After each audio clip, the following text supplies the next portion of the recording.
La ciudad del Vaticano, un faro de fe. Millones atraídos por su abrazo dorado, buscando consuelo, buscando la verdad. Vienen como peregrinos, como creyentes, arrodillándose ante la grandeza de la Basílica de San Pedro. Su fe resonando en los sagrados salones. ¿Pero qué se esconde bajo esta fachada sagrada? Detrás de esos mosaicos meticulosamente elaborados, detrás de siglos de tradición y ritual. ¿Qué secretos guardan esos antiguos muros? El Vaticano, una ciudad-estado envuelta en misticismo. Un lugar donde el poder y la fe se entrelazan, donde los susurros de escándalo son silenciados dentro de sus fronteras sagradas. Un lugar donde las apariencias engañan, y la línea entre la devoción y el engaño puede ser borrosa. El peso de la historia pesa mucho aquí. Una historia marcada tanto por actos de piedad como por ejemplos de transgresión impactante. El mundo ve al Vaticano como un bastión de santidad, un lugar donde la moral reina suprema.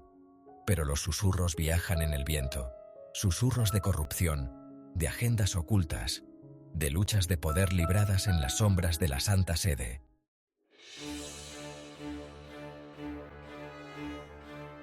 Los susurros de corrupción no son nuevos.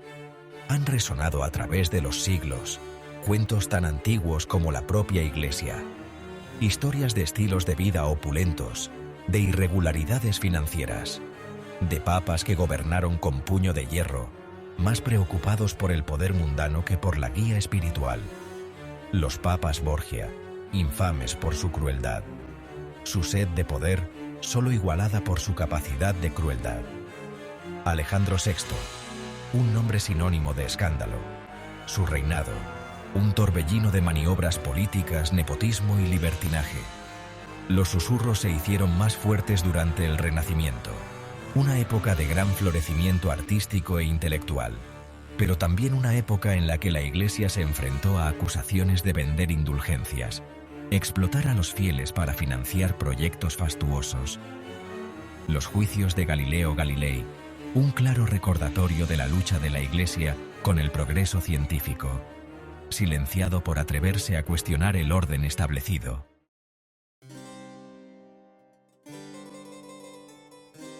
Siglos de poder, siglos de influencia. El Vaticano, testigo del auge y caída de imperios. Pero el poder, un arma de doble filo, puede corromper incluso a los más devotos. La Iglesia primitiva, lejos de sus humildes comienzos. La riqueza se acumuló, la influencia creció. Las líneas se difuminaron entre servir a Dios y servir a la ambición. Las indulgencias, una práctica controvertida, surgieron de esta sed de poder. Una forma de comprar el perdón, un billete al cielo. Los pobres, explotados, su fe manipulada para obtener ganancias financieras. Las arcas de la Iglesia se desbordaron, alimentadas por la desesperación de los fieles. Una mancha oscura en la historia de la Iglesia, un claro recordatorio de los peligros del poder sin control. La familia Borgia, sinónimo de corrupción y decadencia. Su reinado, una mezcla venenosa de piedad y profanidad. Rodrigo Borgia, el Papa Alejandro VI, un maestro manipulador. Su papado, un tapiz tejido con hilos de nepotismo, simonía y asesinato.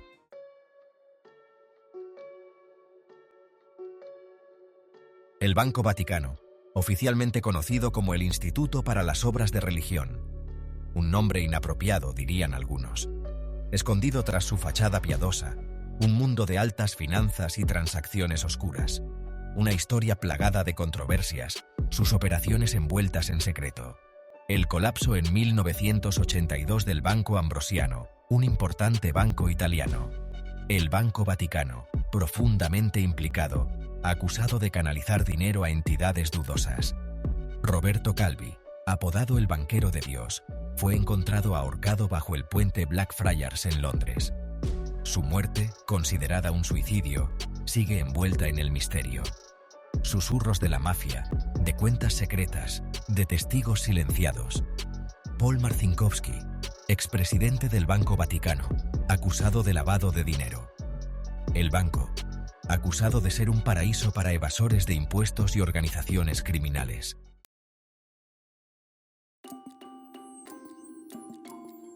La curia romana, el corazón administrativo de la Iglesia. Cardenales y obispos, que ejercen un poder inmenso, dando forma a la política de la Iglesia, pero entre bastidores, un mundo de intrigas y rivalidades. La ambición, una fuerza poderosa que lleva a los hombres a susurrar en rincones oscuros. El Papa Juan Pablo I, su repentina muerte tras solo 33 días en el cargo. Una onda expansiva en la Iglesia, que alimentó innumerables teorías de la conspiración. ¿Fue su muerte natural o fue obra de quienes temían su programa reformista?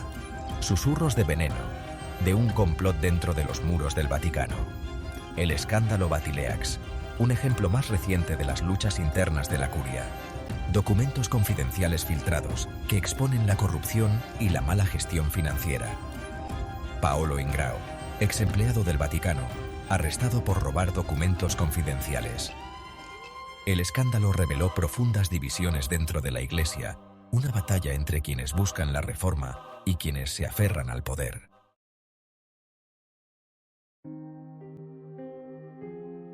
Una oscuridad cae sobre la Iglesia.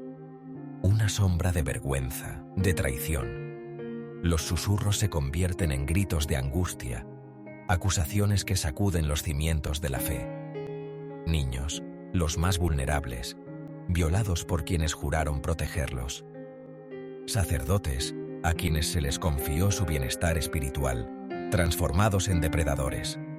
El escándalo de abusos sexuales, una verdad espantosa que el Vaticano ya no pudo ocultar. Años de silencio, de encubrimientos, de proteger a la institución a expensas de vidas inocentes. Víctimas, silenciadas, su dolor ignorado, sus historias enterradas. El peso de su sufrimiento, una pesada carga para la conciencia de la Iglesia. De Irlanda a Estados Unidos, de Australia a Chile, el escándalo se extendió como un virus. Miles de víctimas, sus vidas marcadas para siempre. La Iglesia, obligada a enfrentarse a sus demonios, su autoridad moral destrozada. Se emitieron disculpas, pero la confianza, una vez rota, no se restaura fácilmente.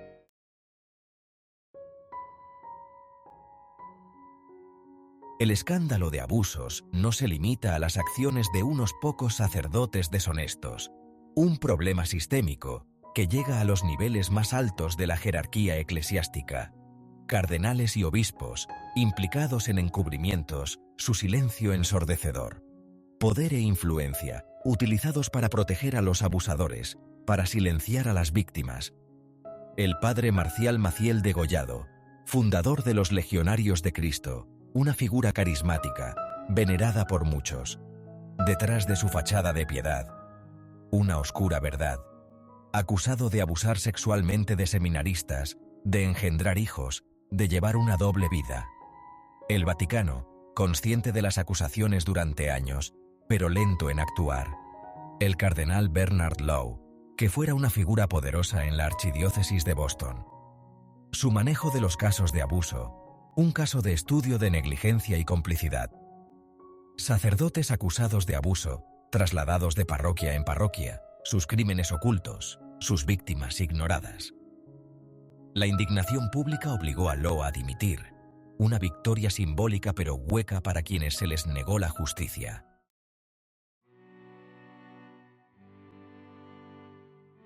El impacto de estos escándalos, profundo y de gran alcance.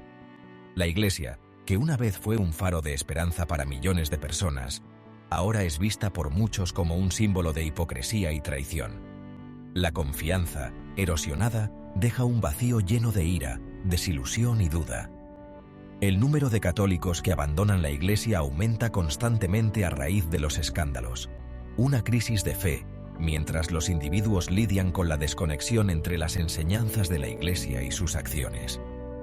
¿Cómo reconciliar a un Dios amoroso con el sufrimiento infligido en su nombre?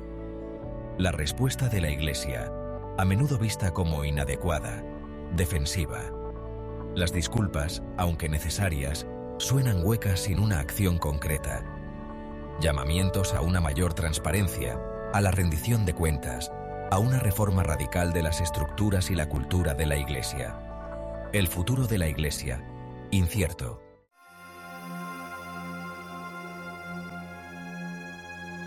Los bancos de la iglesia, antes llenos de fieles, ahora son testigos de espacios vacíos. Los escándalos, como grietas en una vasija antes sagrada, permiten que la fe se filtre, gota a gota. Aquellos que una vez buscaron consuelo en el abrazo de la iglesia, ahora luchan con la duda y la desilusión.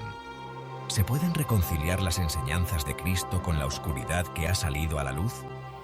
Una crisis de conciencia se apodera del corazón de los creyentes. Los susurros, antes fáciles de desechar, ahora resuenan con el peso de una verdad innegable. ¿Cómo puede una institución que dice representar la voluntad de Dios ser cómplice de tanto dolor, de tanta traición? Los propios cimientos de la fe, sacudidos hasta la médula. Para algunos, los escándalos representan una traición demasiado profunda como para ignorarla. Se alejan de la iglesia, buscando consuelo en otras formas de espiritualidad o abrazando una vida desprovista de religión organizada. Los pronunciamientos del Vaticano, antes recibidos con reverencia, ahora suenan huecos, incapaces de penetrar el muro del escepticismo.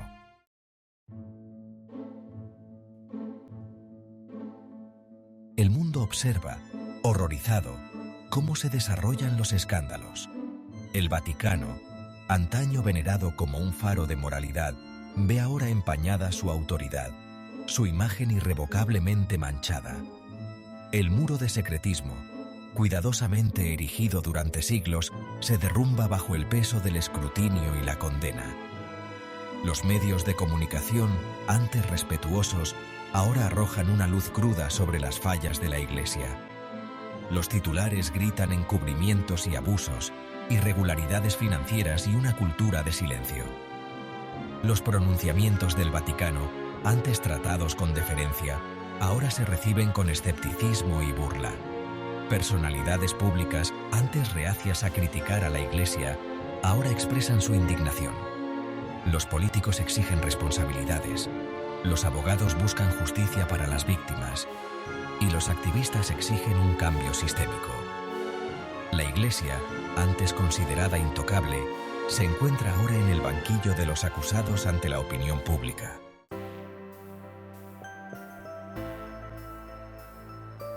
El Vaticano ya no puede operar en la sombra.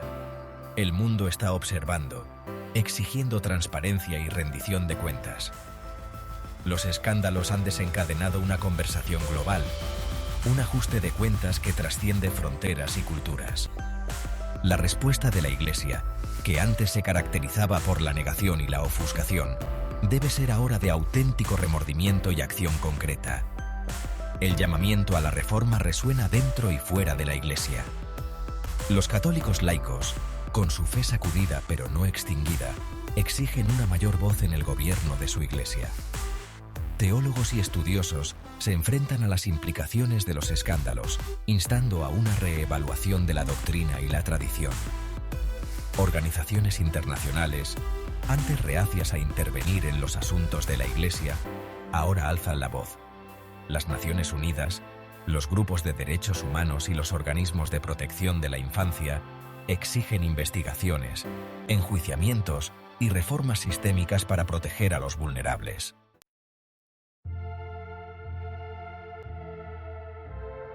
El silencio, un sudario, ha cubierto al Vaticano durante siglos. Secretos, susurrados en voz baja dentro de los sagrados salones, protegidos del escrutinio del mundo exterior. Esta cultura del secretismo, caldo de cultivo para la corrupción, para el abuso de poder, para el silenciamiento de los inocentes, el peso de las verdades no contadas, una pesada carga para el alma de la Iglesia.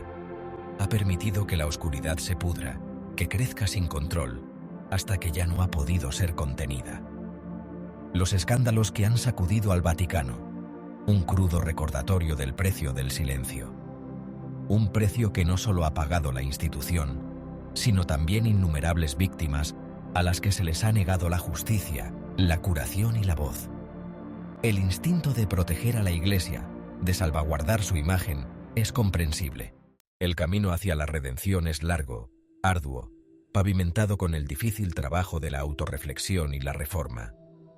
El Vaticano se encuentra en una encrucijada, ante una elección: aferrarse al poder o abrazar la humildad y la rendición de cuentas. La justicia para las víctimas de abusos debe ser primordial. La Iglesia ya no puede anteponer la protección de los suyos al bienestar de los vulnerables. Las investigaciones deben ser exhaustivas e imparciales. Los responsables deben rendir cuentas. Solo entonces podrá empezar a reconstruirse la confianza, tanto dentro de la Iglesia como en su relación con el resto del mundo.